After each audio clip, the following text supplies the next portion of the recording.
अपनी बात शुरू करने से पहले आपको बताती चलूं कि बाबर आजम से मेरा ताल्लुक़ आजकल से नहीं है। मेरे ताल्लुकात उससे उस वक्त से है जब वो क्रिकेट की दुनिया में उसका कोई ताल्लुक़ नहीं था और वो एक गरीब घराने से ताल्लुक़ रखता था।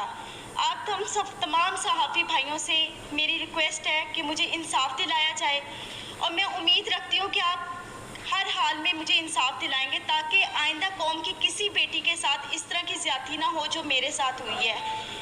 मेरी रुदात कुछ इस तरह है कि बाबर आजम और मैं हम एक ही महल्ले में बड़े हुए हैं, इकट्ठे रहते थे और वो मेरा स्कूल फेलो था।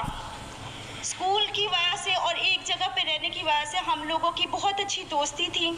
सन 2010 में ही प्रपोज टू मी और मैंने उसके प्रपोज़ल को एक्सेप्ट कर लिया और वो प्रपोज़ल उसने मुझे मेरे घर आके ही दिया था। मैंने एक्सेप्ट कर लिया। जैसे जैसे वक्त गुजरता गया मेरी उसके साथ अंडरस्टैंडिंग और उसकी मेरे साथ बहुत अच्छी रही। हम लोगों को शादी करने का हमारा प्लान था। हम लोगों ने शादी करने का मतलब प्लान कर चुके हुए थे। बाबर ने और मैंने, हम दोनों ने अपनी फैमिलीज़ को बताया। बाबर और मेरी फैमिलीज़, हम दोनों की फैमिलीज़ ने हमें साफ इनकार कर दिया। फिर बाबर ने और मैंने कोर्ट मैरिज का फ़ैसला कर लिया। 2011 में बाबर मुझे मेरे घर से भगाकर, मतलब बाबर मुझे खुद अपने घर से भगाकर कोर्ट मैरिज के कहकर मुख्तलिफ जगहों पर किराए के मकान पे रखता रहा। जब मैं उन मकानों में रहती थी, पहले मैं आपको बता दूं, एक मकान जहाँ पे मैं रहाइश पजीर थी वो गुलबर्ग में मॉडल कॉलोनी में था, गली नंबर 2 में, और दूसरा जो मकान मैं किराए पे रहती रही हूँ वो Punjab society H block defence में था। वहाँ पे हम रहते रहे हैं। मैंने बाबर को कई मरतबा उस दौरान इसरार किया कि हम शादी कर लेते हैं, लेकिन बाबर ने मुझे यही कहा हमेशा कि अभी हमारे हालात ठीक नहीं है, थोड़ा वक्त गुजर जाए फिर हम निकाह कर लेंगे। हालात थे इस तरह के कि हम लोगों के कोई खाने पीने का कोई इस तरह नहीं था। मैं नौकरी करना शुरू हो गई। बाबर ने मुझे बताया था कि वो क्रिकेट खेलना चाहता है और उसको क्रिकेट का बहुत शौक़ है और मैंने उसकी इस कोशिश में पूरी कोशिश की है। अपनी मेहनत हद से ज़्यादा मैंने उसके साथ अपनी मेहनत की है, उसके साथ मिलके। 2014 में ऐसे वक्त गुजरता गया है। 2014 में से पहले मेरा सैलून, मैंने नौकरी के साथ साथ सैलून बनाया। सैलून मेरा चलता रहा। सैलून से मेरी जितनी इनकम आती थी मैं सारी बाबर आजम को देती थी। बाबर आजम के खाना पीना, कपड़ा, रहाइश, क्रिकेट के जितने एक्सपेंसेस सब मैं अफोर्ड करती रही हूँ। जब वो आउट ऑफ सिटी जाता था वहाँ के जितने एक्सपेंस थे पीसीबी के अलावा वो भी मैं सब उसके अफोर्ड करती रही हूँ। 2014 में जैसे ही पाकिस्तानी टीम में उसका नाम आया, एकदम उसका रवैया थोड़ा सा मेरे से आस्ता आस्ता तब्दील होना शुरू हो गया था। मुझे नज़र भी आ रहा था, लेकिन मेरे हालात इस तरह के थे कि मैं अपने घर वापस नहीं जा सकती थी, क्योंकि बगावत मैंने भी की थी, बाबर ने भी की थी। फिर 2014 में बाबर आजम ने मैंने फिर उसको इंसिस्ट किया कि हम लोग शादी करते। उसने कहा अभी शुरुआत है, थोड़ा वक्त गुजार लो, हम आस्ता आस्ता और मज़ीद अपने आप को स्ट्रॉन्ग कर लें, अपने हालात बेहतर कर लें, हम शादी कर लेंगे। वक्त गुजरता गया। 2016 में I was pregnant in 20 weeks. जब मैंने बाबर को बताया, उसका ये खबर सुन के एकदम रवैया इतना अजीब हो गया मेरे साथ, जैसे मैंने कोई गुनाह कर लिया। मुझे मारा पीटा, काफ़ी मुझे इंसिस्ट किया और मैं उस वक्त बेबस थी बिकॉज मेरे पास तो कोई और ऑप्शन नहीं था। तो बाबर आजम ने मैं आखिर उसकी इस बात में मैं हामी भर ली। वो मुझे बेगम कोर्ट पे एक it was very congested place जहाँ पे वो मुझे ले गया इस्तिकाते हमल के लिए। उसमें मुलव्वस उसके 2 दोस्त भी थे, एक कज़न था और उसका छोटा भाई भी था, सफ़ीर आज़म अब्दुल कादिर के बेटे Usman Qadir. He is a eye witness. वो हमेशा 4 से 5 साल तक, जब तक मैं बाहर रही हूँ, उस्मान कादिर वहाँ पर आते रहे हैं। और उनके एक और नेट प्लेयर थे, जब ये NCA में ड्यूरिंग द क्रिकेट टाइम जो प्रैक्टिस करते थे उसमें नवीद नाम का एक लड़का भी था, वो इस में भी शुमार थे। इन लोगों ने मेरी मर्ज़ी के बगैर मेरे इस्तिकाते हमल करवाया और मुझे यही यकीन दिलाया कि कोई बात नहीं, आप सब्र कर लो, हम जल्दी शादी करेंगे। अब सिचुएशन ऐसी थी कि मैं थोड़ी ठीक हो गई थी। बाबर ने मुझे इंसिस्ट किया कि आप अपने घर चली जाओ और सुलह कर लो, क्योंकि मैं पाकिस्तान में बहुत कम होता हूँ, तुम यहाँ पे अकेली होती हो, तो आप अपने घर। मैंने किसी ना किसी तरह अपनी सुलह कर ली बाबर से, अपने घर वालों के, बाबर के कहने पर। जब मैंने सुलह की है, मैं अपने घर गई हूँ। बाबर का रवैया दिन ब दिन जैसे जैसे वो अरूज पे आ रहा था उसकी हवस भी उतनी बढ़ती जा रही थी। वो मेरे साथ वो ताल्लुकात बनाता रहा जो ना हमारा कोई कानून इस चीज़ की इजाज़त देता और ना ही हमें इस्लाम इजाज़त देता है। अब वो इस पर्पस के बाद वो फिर दोबारा मेरे साथ वही सब कुछ करता रहा। मैं अपने घर होती थी, घर से मुझे बाइबल आता था, मुख्तलिफ होटलों में मुख्तलिफ प्लेसेस पे लेके जाकर मेरे साथ जो भी सब कुछ करता रहा है। जब ये सब हालात मेरे चलते रहे हैं 2017 में आखिरकार इसने इतनी मरतबा मुझे मारा, इतनी मरतबा मुझे मारा पीटा, और मुझे कई मरतबा इस दौरान इसने इनकारी भी शादी से की है। मैंने इस दौरान जो मेरी हॉस्पिटल में बाबर आजम मुझे लेके जाता रहा है, एज अ बीन वाइफ मुझे चेकअप करवाता रहा है। यहाँ पे उसकी प्रॉपर मेरे पास एविडेंस मौजूद है, जिसके में ये सब वो एविडेंस है जिस पे मेंशन है कि बाबर आजम मुझे उस हॉस्पिटल में लेकर जाता रहा क्योंकि मेरा आईडी कार्ड नहीं था और वहाँ पे बाबर आजम की आइडेंटिटी लगती रही थी। ठीक है, ये उस चीज़ के एविडेंस है। ये मुझे वहाँ पर लेके जाता रहा है, सब कुछ करता रहा। बिल आखिर मैंने तंग आके 2017 में 2017 में पुलिस रिपोर्ट की बाबर के खिलाफ, जिसके पर्पस में इसके फैमिलीज ये सब आए हैं। उधर जब हमारे जो ऑफिसर थे जिन्होंने हमें देखा था, उस ऑफिसर ने ये फैसला किया कि आप बाबर को यहाँ पे पेश करें। बाबर पेश नहीं हुआ, लेकिन उसी रात सेम नाइट बाबर ने जो ऑफिसर मौजूद थे उनके सामने हमारा मशरूत सुलहनामा पे उसने मुझसे दस्तखत करवाए। और इस वक्त 2017 में जो मैंने पुलिस कंप्लेन की थी बाबर के अगेंस्ट, बाबर की वो अगेंस्ट नसीराबाद में फेडेक्स ऑफिस में दर्ज है एप्लीकेशन। एक मिनट, वो मौजूद है। और उसके बाद बाबर ने 2017 में बाहर के मुल्क किसी में जाना था खेलने के लिए। 2017 में जब कंप्लेन के बाद बाबर ने जाना था और हमारे यहाँ पे आई थी कोई PSL भी हो रहे थे, तो मैंने बाबर से सुलह सिर्फ इस वजूहात पे की थी कि बाबर मुझसे शादी करेगा। और बाबर ने मुझे खुद इस चीज़ का यकीन दिलाया था कि वो मुझसे शादी करेगा। फिर आखिरकार 2017 में इसने सडनली अपना नंबर चेंज किया। वो नंबर भी इसका PCB में इसके ऑफिशियल रजिस्टर्ड है, और जो इसका इस वक्त मौजूद नंबर है वो भी इसका ऑफिशियल नंबर मेरे पास मौजूद है, जिससे मुझे कांटेक्ट करता है, मुझे मैसेजेस करता था। और फिर उसके बाद इस तरह वक्त गुजरता गया। तकलीफ जो थी मैंने बर्दाश्त की। 3 साल से मज़ीद मैं बाबर आजम की इस हवस का निशाना बन रही हूँ। अब उसने आकर मुझे साफ इनकार कर दिया कि ना मैंने तुमसे शादी करनी है, ना मैं तुमसे कोई ताल्लुक़ रखना चाहता हूँ, और ना ही तुम मेरा कुछ बिगाड़ सकती हो। वो अपनी इस पावर को गलत इस्तेमाल कर रहा है। 10 साल उसने मुझे इतने बुरे तरीके से जलीलो ख्वार किया, हवस का निशाना बनाया। आज वो बिल्कुल इनकारी पे आ गया हुआ है, बिल्कुल।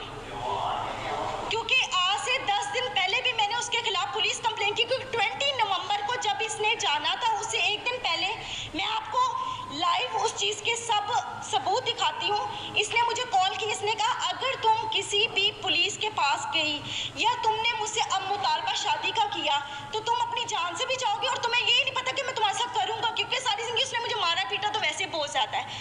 हद से ज़्यादा ज़्यादती के बाद आज मैं यहाँ पे इंसाफ लेने आई हूँ। जी अच्छा, ये आप पिछले 10 साल की अपनी और बाबर आजम की गिरफ्तारियों की प्रेस कॉन्फ्रेंस कर रही जी, ठीक है ना? आपकी गिरफ्तारियों से हमारा क्या लेना देना है, ये क्लियर करें। देखिए, आपका लेना देना ये है कि मेरा हक है, मैं कानून के पास जा सकती। जब मैं कानून के पास गई, मैं DSP के पास गालिब मार्केट गई है, SP गालिब मार्केट ने पहले सुना है, उन्होंने मेरी उस एप्लीकेशन को ट्रांसफ़र कर दिया मार्डर टाउन DSP के पास। आज तक DSP ने दोबारा मुझे पूछा ही नहीं है। बाबर आजम के पास मेरे तमाम वीडियोस, मेरी हर चीज़ उसके पास मौजूद है, हर चीज़ मौजूद है। सिर्फ वो अपनी पावर दिखाना चाहता है। जहाँ जहाँ PCB ने जहाँ इनको कमरे ठहरवाए पाकिस्तान के अंदर जब ये मैचेस खेलते थे, उसके साथ वाला हमेशा कमरा मेरा हुआ है, हमेशा। वो अभी भी अपने नंबरों से मुझे कॉल्स की हैं, उसने मुझे धमकियाँ दी हैं, डराने की, मारने की, ये सब मौजूद है। पुलिस रिपोर्ट करवाई, दर्ज जी मैंने करवाई है। आप जो मेरा लीगल जो प्रोसेस चल रहा है वो आपको यही बता सकते हैं कि क्या लीगल अभी हम लोग एक्टिविटीज़ हमारी इसके खिलाफ हैं। जी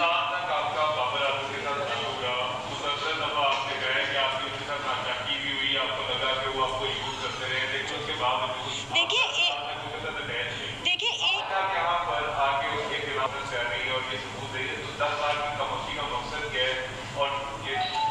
देखिए 10 साल से मैं खामोश तो नहीं थी। मैं तो 2017 में भी गई थी पुलिस के पास और आपको मैंने वो आई थिंक बताया भी है कि वहाँ पे मेरी कंप्लेन रजिस्टर थी। फिर भी मैंने सुलह इस बात पे की थी कि मेरे ख्याल में मुझे उससे मोहब्बत थी, हद से ज़्यादा मोहब्बत थी। देखिए बगैर कोई लालच के तो किसी के साथ इस तरह करता नहीं है। लालच नहीं था मुझे सिर्फ उससे मोहब्बत थी।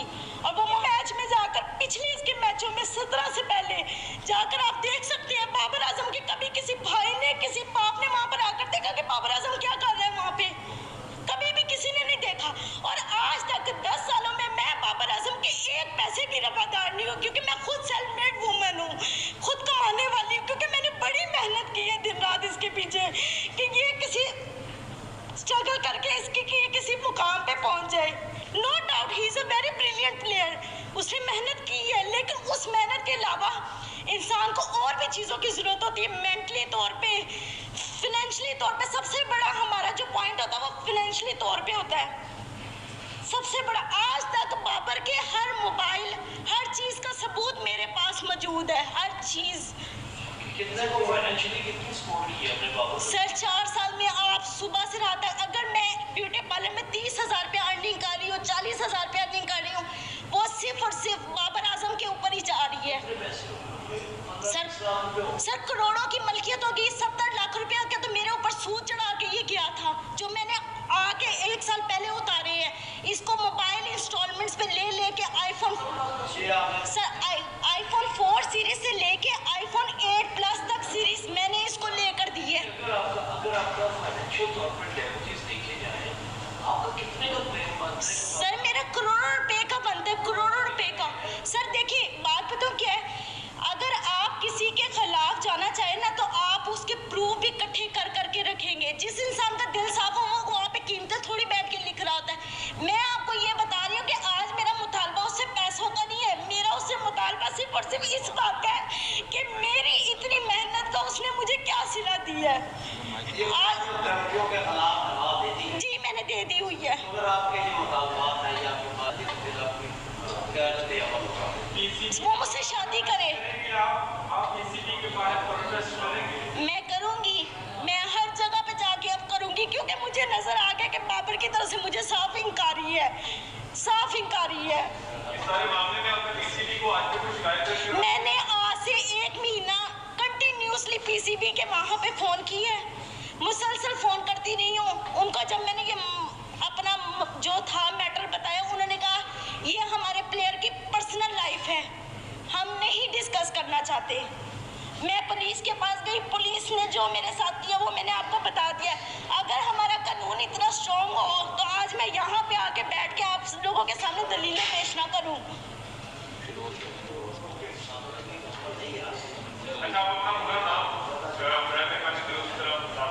हामिजा। जी हामिजा। क्या नाम है? हामिजा। जी हामिजा। आपकी जो अभी जो मामला हुआ, आपकी आपने कहा कि आपकी फैमिली के साथ आपकी सुलह होगी। आज आपकी फैमिली के मेंबरान के साथ ताल्लुकात कैसे हैं? क्या आज अपने आप भाई घर में रहती हैं, अपनी फैमिली के पास रहती हैं, या आज जी मैं अपनी फैमिली के साथ रहती हूँ। मेरी फैमिली इस वक्त मुझे सपोर्ट कर रही है, और तब भी उन्होंने मुझे इंकारी की थी कि ये इस काबिल नहीं है, नहीं ये सब ठीक है, लेकिन अब वो उन्होंने मेरी बात को मानना ही था, क्योंकि मैं इतने सालों बाद घर गई हूँ और वो मेरे रिश्तेदारों को, लोगों को यही बता रहे हैं कि इसकी शादी हो चुकी हुई है। अच्छा, आपके काउंसिल से हमारी रिक्वेस्ट होगी, काइंडली बताइएगा इनका जो केस है वो कानूनी इस टाइम पर क्या डेवलपमेंट क्या हो? जी मैं बता रहा हूँ जी। इन्होंने 20 नवंबर 2020 को CCPO लॉर्ड साहब जी अब्दुल समी, इन्होंने 20 नवंबर 2020 को CCPO लॉर्ड साहब को एप्लीकेशन दी है फॉर रजिस्ट्रेशन ऑफ FIR, लेकिन उस पर स्टिल कोई एक्शन नहीं हुआ था, जिसकी बाबत सेशन कोर्ट में for registration of FIR 22A 22B की पिटीशन दायर की गई है। जिसमें 4 दिसंबर के लिए कोर्ट ने कमेंट्स तलब किए हैं मुतलका SHO नसीराबाद से, और एक दूसरी पिटीशन फाइल की है हरासमेंट की जो आबिद रज़ा खान साहब के साथ स्टिल पेंडिंग है, उसमें 5 डेट है, 5 दिसंबर की है, और एक डैमेजेस का सूट फाइल किया है इन्होंने, वो भी पेंडिंग है before court of competent jurisdiction. अभी तक तो स्टिल लीगल जैसे मुसलमान के नाम पर ये काफी दफा तशद्दुद का निशाना भी बनाते हैं, तो क्या किसी भी एक वाकई का मेडिकल करवाया गया उसके बाद मेडिकल कि ये मेडिकल का मामला नहीं है, ये जो बेसिकली लीगल लैंग्वेज में इसको देखते हैं, ये शादी का झांसा दे के हरामकारी कह लें, वो लफ्ज़ मैं यूज़ नहीं करना चाह रहा, मेरे ज़बान ज़ेब नहीं दे रही। मैं सवाल नहीं करना चाह रहा आपसे कि बहुत दफा बाबर आजम ने इनको थप्पड़ मारे, इनके साथ इनके ऊपर तशद्दुद किया, वो इन्होंने आपने फरमाया जी। क्या एक दफा भी किसी तशद्दुद के बाद आप पुलिस वाले के पास जी मैं गई हूँ 2017 में, मैं गई हूँ 2017 में, मैंने पुलिस के पास जाके जी बताएं सर। जी अभी आपने बाकायदा शादी नहीं की? नहीं सर, शादी नहीं की? नहीं सर। ये सारा अफेयर का मामला है, जी ठीक है? आपके साथ जो भी ज्यादती हुई किस तरह, अब वो एक स्टार है, जी ठीक है? एक बात आपने देख कर ये रखी है कि स्टार है, स्टार विवाह से हो गया तो वो तो नहीं करेगा, आप फैसला कर ले, एहतजाज कर लो, उसमें आप जो भी आप आपका शिवार क्या करेगी सर। मैं आईना का लाया बन गया है अपनी लाइफ का। सर वो तो स्ट्रगल है ही है, जिस तरह ज़िंदगी गुजरी वो तो मैं गुजार रही हूँ, लेकिन इस वक्त मेरा सबसे मेन पॉइंट बाबर आजम को सज़ा दिलवाना है। वो मेरा हक है, वो मुझसे कोई नहीं छीन सकता, वो मेरा हक है। जो ये आज तक वो मेरे साथ करता, क्योंकि वो मुझे इस्तेमाल करता रहा है, सिर्फ और सिर्फ जहांसेबाजी में मोहब्बत का कह के यहाँ तक आज मुझे लेकर आया है। आप जैसे बीजेपी कप्तानी से हटाए बाबर ऑफकोर्स हटाए, क्योंकि कोई भी स्टार सिर्फ अपने ग्राउंड में छक्के और चौकों से नहीं बनता, अपने किरदार से और अपनी फितरत से बनता है। ऐसे बंदे का क्या पता कल वो पाकिस्तान को भी बेच दे, ऐसे बंदे का क्या पता है। जिस इंसान की फितरत एक औरत को लेके ऐसी है, वो किसी भी चीज़ पे कुछ भी कर सकता है। Thank you.